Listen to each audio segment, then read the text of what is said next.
Detail చూస్తే పల్నాడు జిల్లా ఎల్లమంద గ్రామంలో ఎన్టీఆర్ సామాజిక పెన్షన్ల పంపిణీ కార్యక్రమంలో చంద్రబాబు పాల్గొన్నారు.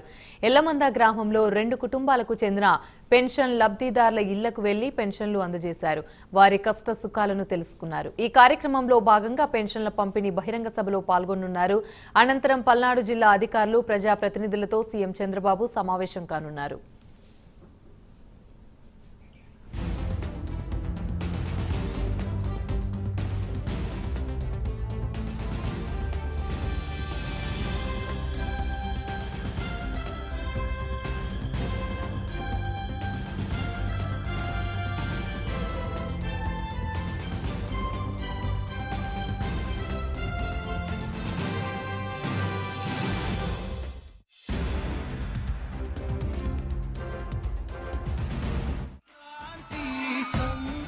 రాష్ట్ర ముఖ్యమంత్రి వర్యులు గౌరవనీయులు శ్రీ నారా చంద్రబాబు నాయుడు గారు ఈనాటి ప్రజావేదిక పేదల సేవలో అర్హులైన పెన్షన్దారులకు పెన్షన్లు అందజేసి సభా వేదిక వద్దకు, గ్రామసభ వేదిక వద్దకు చేరుకుంటున్నారు. అందరూ మీ స్థానాల్లో కూర్చోవలసిందిగా కోరుకుంటున్నాం. ప్రతి ఒక్కరిని రిక్వెస్ట్ చేస్తున్నాము, దయచేసి మీ స్థానాల్లో కూర్చోవాలండి.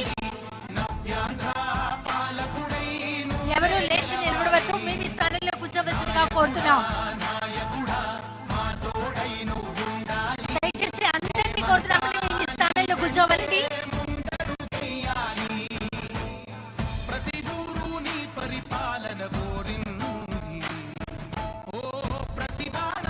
అర్హులైన పెన్షన్ లబ్ధిదారుల వారి ఇంటి వద్దకు నేరుగా రాష్ట్ర ముఖ్యమంత్రి వర్యులు శ్రీ నారా చంద్రబాబు నాయుడు గారు పెన్షన్ను అందజేసి వారితో మాట్లాడి వారి సమస్యలు అడిగి ఇదే అంశానికి సంబంధించి మరిన్ని వివరాలు మా ప్రతినిధి రవికృష్ణ అందిస్తారు.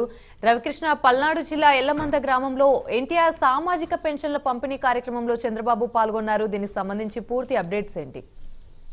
యామిని, మరికొద్దిసేపట్లోనే ఈ గ్రామ సభ నిర్వహించడం జరుగుతుంది ఎల్లమంద గ్రామంలో. ఇప్పటికే సీఎం చంద్రబాబు నాయుడు ఎల్లమంద గ్రామం రావడం, అక్కడ వచ్చి పెన్షనర్స్ ఎవరైతే ఉన్నారో వాళ్ళ పెన్షన్ సంబంధించి వాళ్ళ ఇంటికి వెళ్లి స్వయంగా కూడా ఆయన పెన్షన్ ఇచ్చినటువంటి పరిస్థితి. సారమ్మ అనేటువంటి వితంతువుకి, అదే విధంగా కూడా ఏడుకొండలు అనేటువంటి వృద్ధాప్య పెన్షన్ కూడా ఇద్దరికి ఇవ్వడం జరిగింది. కొద్దిసేపు వాళ్ళతో ముచ్చరించారు. ప్రధానంగా కూడా సారమ్మకి సంబంధించి ఆమె భర్త ఈ కరోనాతో చనిపోయినటువంటి నేపథ్యంలో ఆమెకి పెన్షన్ ఇస్తున్నటువంటి పరిస్థితి. ఈ నేపథ్యంలోనే వాళ్ళ ఇంటికి వెళతాం, వాళ్ళ పిల్లలకు సంబంధించి వాళ్ళ బాగోగులు అడిగి తెలుసుకున్నారు. వాళ్ళ విద్యకు సంబంధించినటువంటి ఏర్పాట్లన్నీ కూడా తాము చేసే విధంగా కూడా అక్కడ ఉన్నటువంటి కలెక్టర్ కు ఆదేశించిన పరిస్థితి అయితే ఉంది. వాళ్ళందరితో కూడా మాట్లాడిన తర్వాత గ్రామంలో, ఎల్లమంద గ్రామంలో ఉన్నటువంటి ఎన్టీఆర్ విగ్రహం వద్దకి వచ్చారు. ఎన్టీఆర్ విగ్రహానికి పుష్పాలు సమర్పించారు. ఆ తర్వాత ఆయన తిరిగి అక్కడ ఉన్నటువంటి వృద్ధాప్య పెన్షన్ తీసుకుంటున్నటువంటి ఏడుకొండలు ఎవరైతే ఉన్నారో ఆయన ఇంటికి వెళ్ళటం జరిగింది. ఆయనకి సంబంధించినటువంటి కుటుంబీకులతో కలిసి మాట్లాడారు. వాళ్ళకి స్వయంగా కూడా తన స్వహస్తాలతో వాళ్ళకి టీని ఇవ్వడం కూడా జరిగింది, తయారు చేసి ఇవ్వడం కూడా జరిగింది. ఆ సందర్భంగా కూడా వాళ్ళతో మాట్లాడారు. వాళ్ళకి సంబంధించి ఇబ్బందుల్ని అడిగి తెలుసుకోవడమే కాకుండా కూడా తక్షణమే అక్కడ ఉన్నటువంటి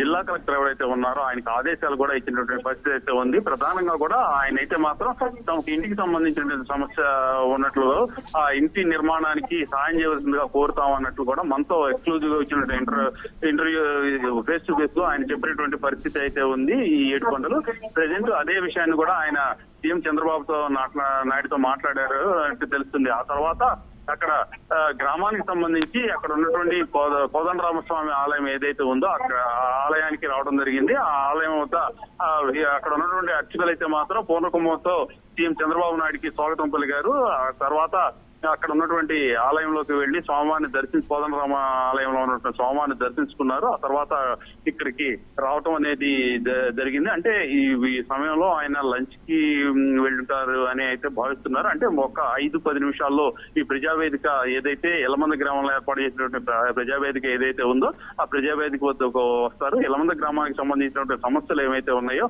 అక్కడ ఉన్నటువంటి వ్యక్తులతో మాట్లాడి, గ్రామస్తులతో మాట్లాడి తెలుసుకుంటారు. ఇప్పటికే ఆ గ్రామ సభకి సంబంధించి ఆ ప్రజావేదిక వద్దకు ఎమ్మెల్యేలు జీవి ఆంజనేయులు, అదే విధంగా కూడా నర్సాపేట ఎమ్మెల్యే అయినటువంటి చదరవాడ అరవింద్ కుమారు, ఎంపీ అయినటువంటి నర్సాపేట ఎంపీ లావు శ్రీకృష్ణదేవరాయలు కూడా చేరుకున్నారు. మరికొద్దిసేపటి అంటే ఒక 5 నిమిషాల్లో గ్రామ సభలో సీఎం చంద్రబాబు నాయుడు పాల్గొంటారు.